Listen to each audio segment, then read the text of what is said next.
வணக்கம் நண்பர்களே. ஆன்மீக நம்பிக்கையும் இறையருளும் நிறைந்த இந்த நேரத்தில் உங்கள் அனைவரையும் மனமார்ந்த அன்புடன் நம்முடைய இந்த சேனலுக்கு வரவேற்கிறேன். நண்பர்களே, நம்ம இந்த பிரபஞ்சத்தில் பிறந்த ஒவ்வொருவருக்கும் ஒரு தனித்தன்மையும் ஒரு சக்தியும் இருக்கிறது என்று பல ஆன்மீக நூல்கள் கூறுகின்றன.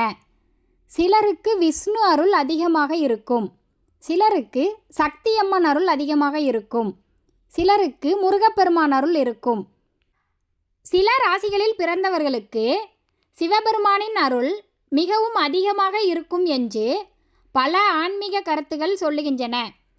அந்த ராசிகளில் பிறந்தவர்கள் பெரும்பாலும் தைரியம், மனவலிமை, ஆன்மீக சிந்தனை மற்றும் இறை நம்பிக்கை போன்ற நல்ல குணங்களை கொண்டவர்களாக இருப்பார்கள்.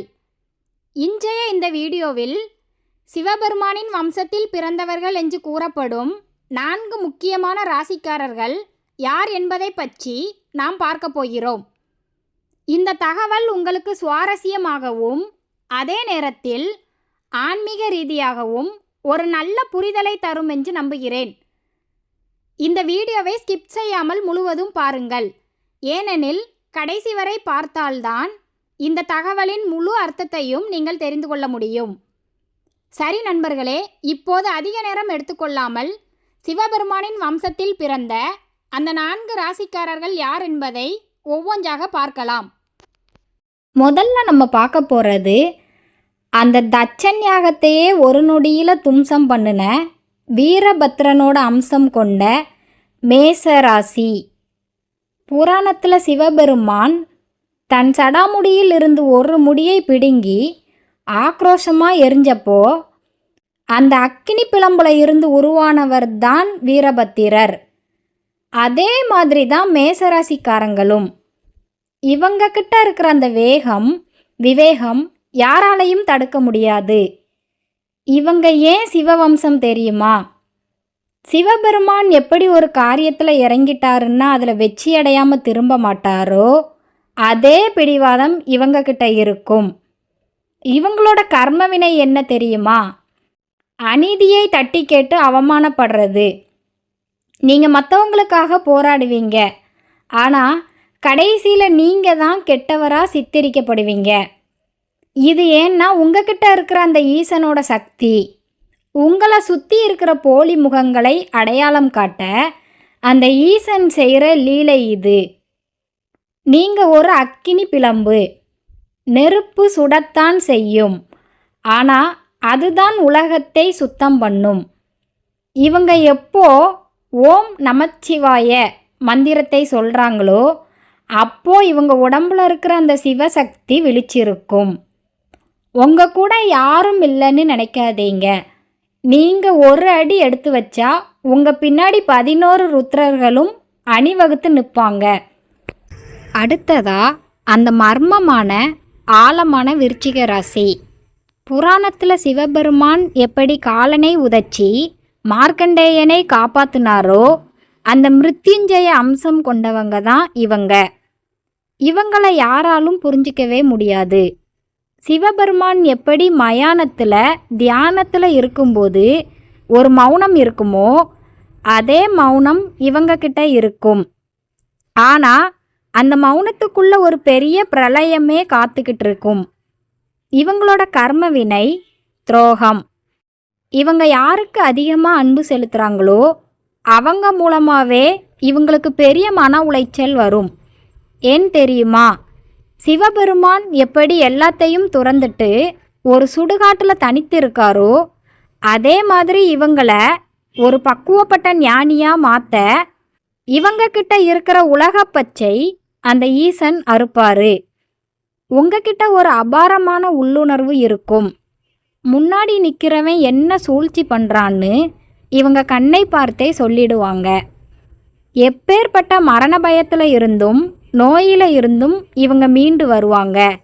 ஏன்னா உங்கள் ஆயுள் ரேகையை அந்த மகா கால பைரவரே காவல் காக்குறாரு.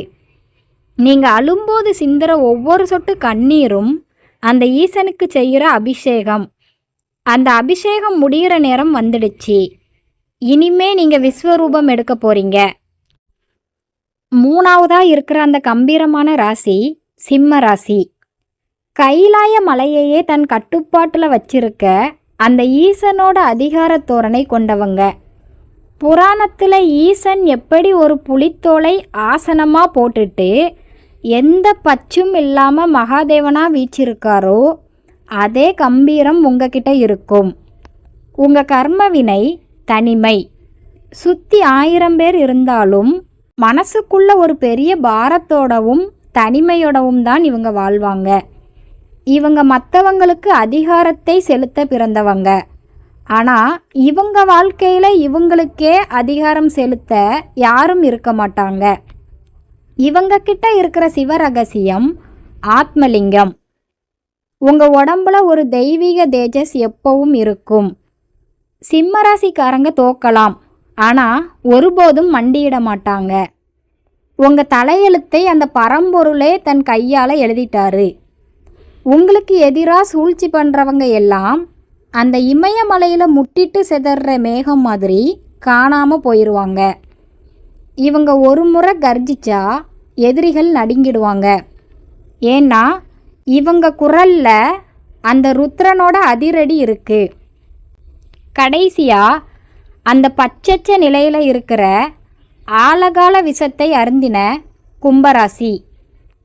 ஈசன் எப்படி சுடுகாட்டு சாம்பலை பூசிக்கிட்டு கங்கையை தலையில் தாங்கிட்டு ஒரு கர்மயோகியாக இருக்காரோ அதே அம்சம்தான் நீங்கள். புராணத்தில் பார்க்கடலை கடைஞ்சப்போ வந்த ஆழகால விஷத்தை உலகத்தை காப்பாற்ற ஈசன் எப்படி தன் தொண்டையில் நிறுத்தினாரோ அதே தியாக குணம் கொண்டவங்க நீங்கள். இவங்களோட கர்மவினை நிந்தனை. செய்யாத தப்புக்கு இவங்க பழி சுமக்க வேண்டியிருக்கும். மற்றவங்க செஞ்ச பாவத்துக்கு இவங்க தண்டனை அனுபவிப்பாங்க. உங்கள் தியாகத்தை உலகம் புரிஞ்சிக்காது. ஆனால் ஒன்று தெரிஞ்சுக்கோங்க, நீங்கள் இந்த உலகத்தோட பாவத்தை தீர்க்க வந்த கங்கை. உங்ககிட்ட இருக்கிற சிவரகசியம் காலம். காலம் உங்களை ஆரம்பத்தில் சோதிக்கும், ஆனால் கடைசியில் நீங்கள் நினச்சி கூட பார்க்காத உயரத்தில் கொண்டு போய் உட்கார வைக்கும். எப்போ நீங்கள் எல்லாம் ஈசன் செயல்னு சரணாகதி அடையிறீங்களோ அன்னைக்கு உங்கள் வாழ்க்கையில் இருக்கிற தரித்திரங்கள் எல்லாம் பொடி பொடியாகிடும். நீங்கள் ஒரு ஞானக்கடல். உங்கள் வார்த்தையில் அந்த தட்சிணாமூர்த்தியோட அருள் இருக்குது. இப்போ இந்த 4 ராசிக்காரர்களும் ஒரு நிமிஷம் கண்ணை மூடி யோசிச்சு பாருங்க. நீங்கள் கடந்து வந்த பாதையில் எத்தனை முட்கள், எத்தனை வழிகள். ஆனால் அத்தனையும் தாண்டி இன்னைக்கு இவ்வளவு பலமாக நிற்கிறீங்கன்னா அது உங்கள் பலம் இல்லை.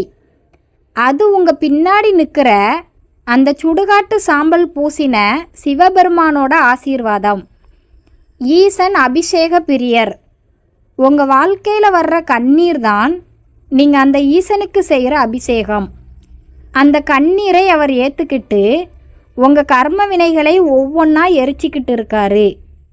இப்போ நீங்கள் அனுபவிக்கிற கஷ்டமெல்லாம் உங்கள் பழைய வினைகளோட முடிவு. இனிமே நீங்கள் பார்க்க போகிறது அந்த சிவபெருமானோட விஸ்வரூபத்தை. உங்கள் வாழ்க்கையில் இருக்கிற அத்தனை தரித்திரங்களையும் அந்த ஈசனோட தாண்டவம் துவம்சம் செய்ய போகுது. இனிமே நீங்கள் குனிய போகிறதில்ல, இந்த உலகத்தையே குனிய வைக்க போகிறீங்க. உங்கள் ரத்தத்தில் அந்த ருத்ரனோட வேகம் இருக்குது.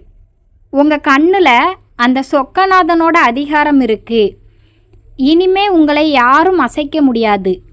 ஏன்னா உங்கள் பின்னாடி நிற்கிறது அந்த முக்கண்ணன். இவ்வளவு நேரம் நான் சொன்ன இந்த ஆழமான ரகசியங்களை ஆத்மார்த்தமாக கேட்ட என் அருமை சாமிகளே, என் அன்பான சப்ஸ்கிரைபர் நண்பர்களே, உங்கள் ஒவ்வொருத்தருடைய வாழ்க்கையிலும் அந்த மகாதேவனோட அருள் பரிபூரணமாக கிடைக்கணும்னு நான் அந்த லிங்கோத்பவரை மனசார வேண்டிக்கிறேன்.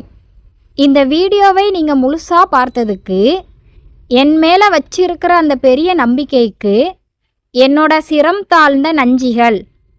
நீங்கள் கொடுக்குற இந்த ஒவ்வொரு லைக்கும் கமெண்டும் தான் என்னை இன்னும் இது போன்ற அரிய ரகசியங்களை தேடி தேடி சொல்ல தூண்டுது.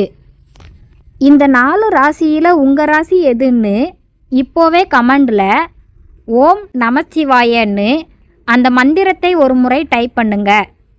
அதில் இருக்கிற அந்த அலைவரிசை உங்கள் வாழ்க்கையை அப்படியே மாற்ற போகுது.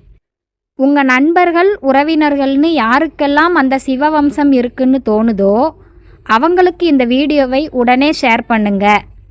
தர்மத்தை நிலைநாட்டுறதுல நீங்களும் ஒரு பங்கெடுங்க. மீண்டும் ஒரு அற்புதமான பதிவோட உங்களை சந்திக்கிறேன்.